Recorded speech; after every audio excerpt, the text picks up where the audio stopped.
Adobe Illustrator এর টিউটোরিয়ালে সবাইকে স্বাগতম। আজকে আমরা Adobe Illustrator এর বেসিক ব্যবহারগুলো শিখব।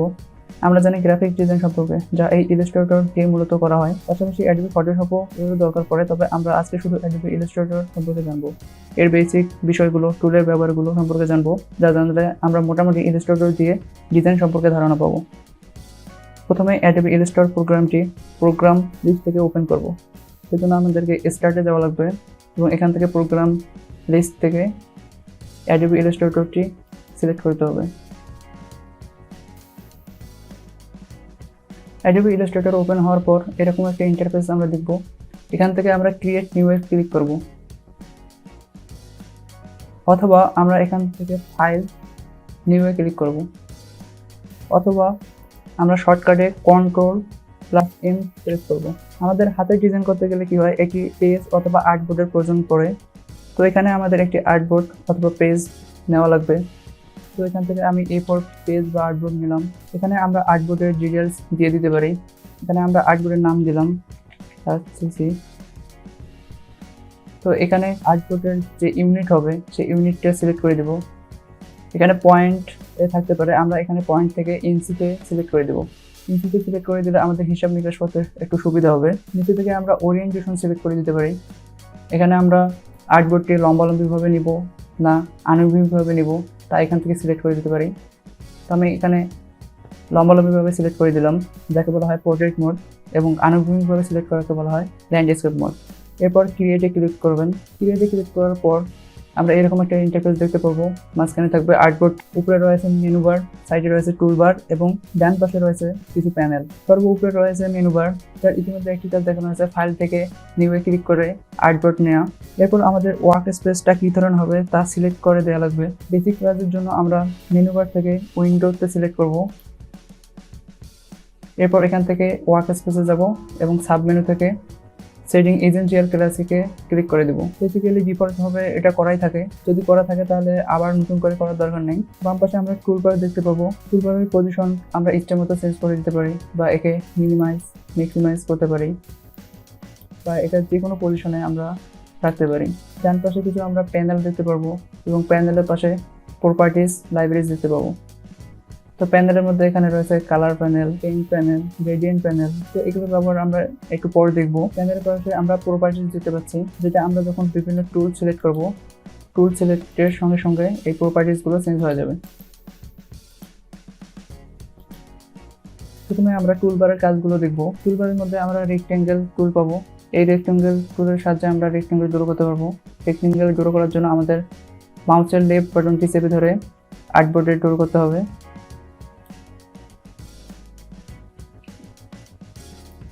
আমরা রেক্টেঙ্গেলের উপর মাউস পয়েন্টার দিয়ে লং প্রেস করলে আমরা এখান থেকে round rectangle tool, ellipse tool, polygon tool, star tool এগুলো দেখতে পারবো। তো রাউন্ড রেক্টেঙ্গেল টুল দ্বারা আমরা রাউন্ড রেক্টেঙ্গেল তৈরি করতে পারবো, অথবা ইলিপস টুল দিয়ে আমরা বৃত্ত তৈরি করতে পারবো, অথবা পলিগন টুল দিয়ে আমরা ষড়ভুজ, ষষ্ঠভুজ তৈরি করতে পারবো, অথবা স্টার টুল দিয়ে আমরা স্টার,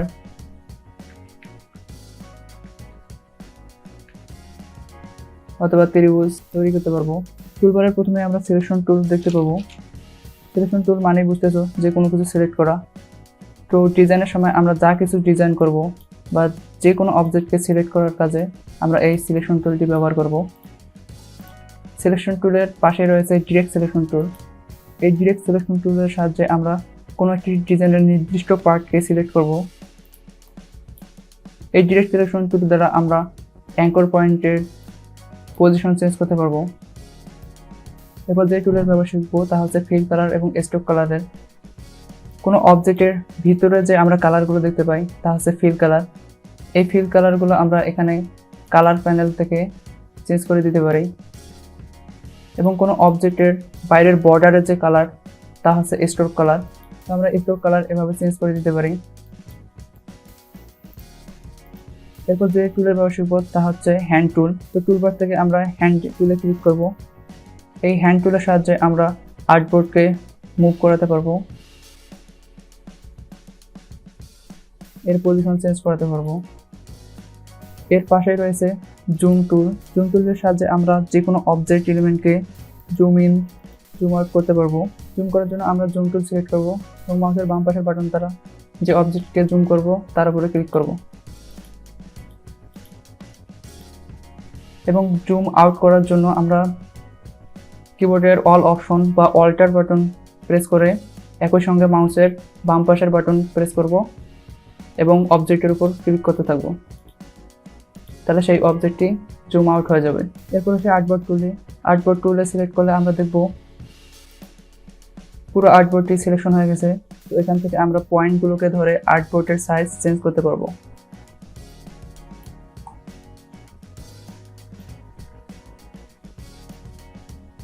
আমরা তাহলে এখান থেকে নতুন আর্টবোর্ড নিয়ে নিতে পারবো এবং আমরা এখান থেকে আর্টবোর্ডকে ডুপ্লিকেট করে নিতে পারবো।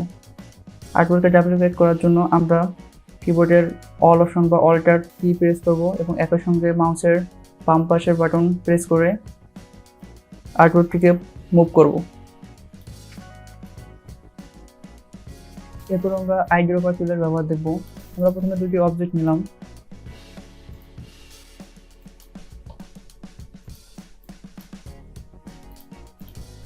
এবং দুটি অবজেক্টের ভিন্ন দুটি কালার দিলাম। এরপর আমরা বলতেছি যে প্রথম অবজেক্টের কালার দ্বিতীয় অবজেক্টের কালারের সেম হবে। এভাবে সেম কালার করার জন্য আমরা প্রথম অবজেক্টটিকে সিলেক্ট করব এবং আইড্রপার টুলে ক্লিক করব এবং দ্বিতীয় অবজেক্টের উপর আইড্রপার কি দ্বারা সিলেক্ট করব, তাহলে প্রথম অবজেক্টের কালার আর দ্বিতীয় অবজেক্টের কালার সেম হয়ে যাবে। এরপর আমরা দেখব রোটেশন টুলের ব্যবহার। রোটেশন টুল দ্বারা আমরা যে কোনো অবজেক্টকে রোটেট করতে পারি। রোটেট করার জন্য আমরা যে অবজেক্টকে রোটেশন করবো সেই অবজেক্টকে আগে সিলেক্ট করব, এরপর রোটেশন টুলে ক্লিক করব। এরপর আমরা মাউসের বাম বাটন দ্বারা আর্টবোর্ডে প্রেস করে আমরা মাউস পয়েন্টকে উপর নিচ করালে সেই অবজেক্টের রোটেশন ঘটবে। আমি এখান থেকে আর্টবোর্ড সিলেক্ট করে নতুন একটি আর্টবোর্ড নিতেছি। এরপর আমরা দেখব টাইপ টুলের ব্যবহার। টাইপ টুল সিলেক্ট করলে বেসিক টাইপ টুল সিলেক্ট হয়ে যাবে। তো কোনো কিছু লিখতে হলে আমরা টাইপ টুল ব্যবহার করব। তো টাইপ টুল সিলেক্ট করে আমরা আর্টবোর্ডের উপর ক্লিক করব।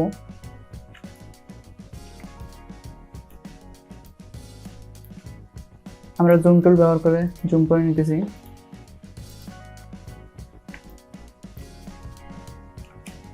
এখান থেকে আমরা টাইপ করতে পারবো, যে কোনো কিছু টাইপ করতে পারবো। আমি টাইপ করছি সার্চ,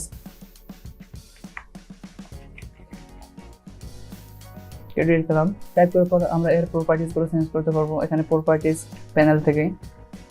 এখানে আমরা ক্যারেক্টার থেকে আমরা ফন্ট চেঞ্জ করতে পারবো, এর টাইপ চেঞ্জ করতে পারবো, ফন্টের ছোট বড় করতে পারবো। টাইপ টুলের উপর লং প্রেস করলে আমরা দেখতে পারবো এরিয়া টাইপ টুল। এই এরিয়া টাইপ টুলের মাধ্যমে আমরা নির্দিষ্ট একটি এরিয়ার ভিতরে টাইপ করতে পারবো। এরপর আমরা দেখবো লাইন সেগমেন্ট টুল, যা দিয়ে আমরা যে কোনো লাইন ড্র করতে পারবো। লাইন ড্র করার সময় এটি আঁকাবাঁকা হয়ে যেতে পারে, এই জন্য এটিকে সোজাভাবে ড্র করার জন্য আমরা শিফট প্রেস করে লাইন ড্র করবো, তাহলে লাইনটি সোজা হবে। লাইনটি ড্র করার পর এর স্ট্রোক দিয়ে দেওয়া লাগবে। আমরা স্ট্রোক কালার দিলাম ব্ল্যাক কালার এবং এই লাইনটা কতটা মোটা বা চিকন হবে তা আমরা এখান থেকে দিয়ে দিতে পারবো। আমরা কালার প্যানেল থেকে এর কালার চেঞ্জ করতে পারবো। লাইন সেগমেন্ট টুলের উপর লং প্রেস করলে আমরা রেক্টেঙ্গুলার গ্রাইড টুল দেখতে পাবো।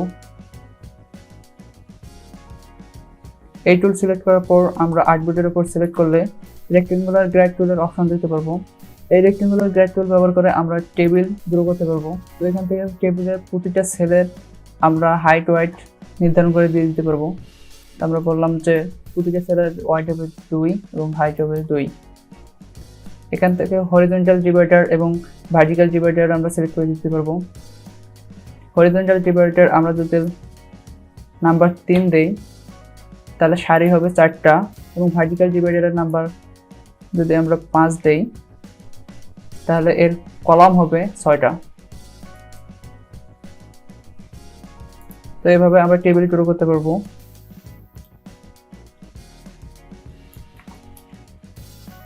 সবথেকে ইম্পর্টেন্ট টুল হচ্ছে পেন টুল। পেন টুলের সাহায্যে আমরা বিভিন্ন ডিজাইন করতে পারবো। যত বেশি পেন টুল ব্যবহার করবো আমরা তত বেশি এর ব্যবহার জানবো। পেন টুল ব্যবহার করতে হলে প্রথমে পেন টুল সিলেক্ট করতে হবে, এরপর আর্টবোর্ডের উপর ড্র করতে হবে। এভাবে ড্র করার পর আমরা ডিরেক্ট সিলেকশন টুলের দ্বারা এর পয়েন্টগুলো সিলেক্ট করতে পারি।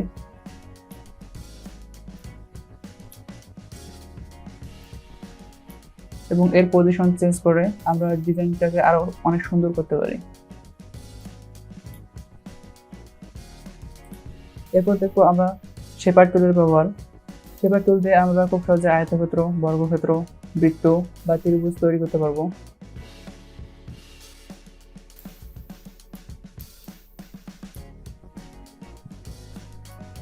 এরপর আমরা দেখবো গ্রেডিয়েন্ট টুলের ব্যবহার। গ্রেডিয়েন্ট টুলের ব্যবহার করে আমরা কালার কম্বিনেশন করতে পারি। তো গ্রেডিয়েন্ট টুল ব্যবহার করার জন্য আমাদের গ্রেডিয়েন্ট টুল সিলেক্ট করব। তারপর যে অবজেক্টে আমরা গ্রেডিয়েন্ট কালার ব্যবহার করব সেই অবজেক্টকে সিলেক্ট করব। প্যানেল থেকে গ্রেডিয়েন্ট প্যানেলকে সিলেক্ট করব। এরপর এখান থেকে গ্রেডিয়েন্ট স্লাইডার সিলেক্ট করব।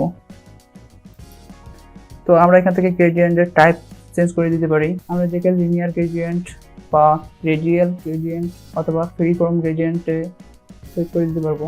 গ্রেডিয়েন্ট কালার চেঞ্জ করার জন্য আমরা গ্রেডিয়েন্ট স্লাইডার থেকে পয়েন্টগুলোর উপর ডাবল ক্লিক করব এবং এখানে থেকে প্রপার্টিজে ক্লিক করব এবং সিএমওয়াইকে ক্লিক করব।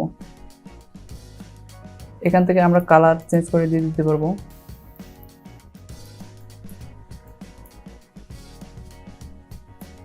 এরপর দেখবো আমরা মেশ টুলের ব্যবহার। মেশ টুলের সাহায্যে আমরা খুব সুন্দর সুন্দর ব্যাকগ্রাউন্ড তৈরি করতে পারবো। সেজন্য আমাকে প্রথমে একটা অবজেক্ট নেওয়া লাগবে।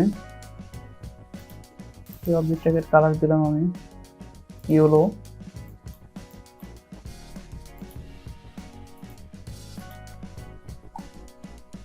তো মেশ টুল ব্যবহার করার জন্য প্রথমে মেশ টুলটিকে সিলেক্ট করতে হবে, এরপর অবজেক্টের উপর ক্লিক করতে হবে। আমরা অবজেক্টের উপর কয়েকটা ক্লিক করব যাতে অনেকগুলো অ্যাঙ্কর পয়েন্ট তৈরি হয় এবং ডিরেক্ট সিলেকশন টুলের মাধ্যমে আমরা সেই অ্যাঙ্কর পয়েন্টগুলোকে সিলেক্ট করব।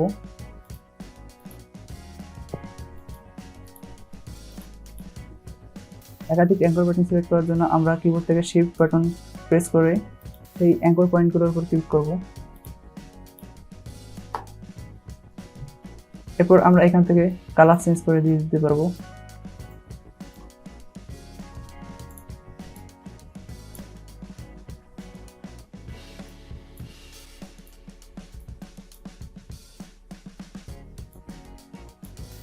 এরপর আমরা দেখবো ইরেজ টুলের ব্যবহার। ইরেজ টুলের সাহায্যে আমরা যে কোনো অবজেক্টকে মুছে দিতে পারবো। এবার টুলের উপর লং প্রেস করলে আমরা দেখবো পেন্সিল টুল। এই পেন্সিল টুলের সাহায্যে আমরা খাতায় যেভাবে ড্র করি সেভাবে ইলাস্ট্রেটরেও ড্র করতে পারবো।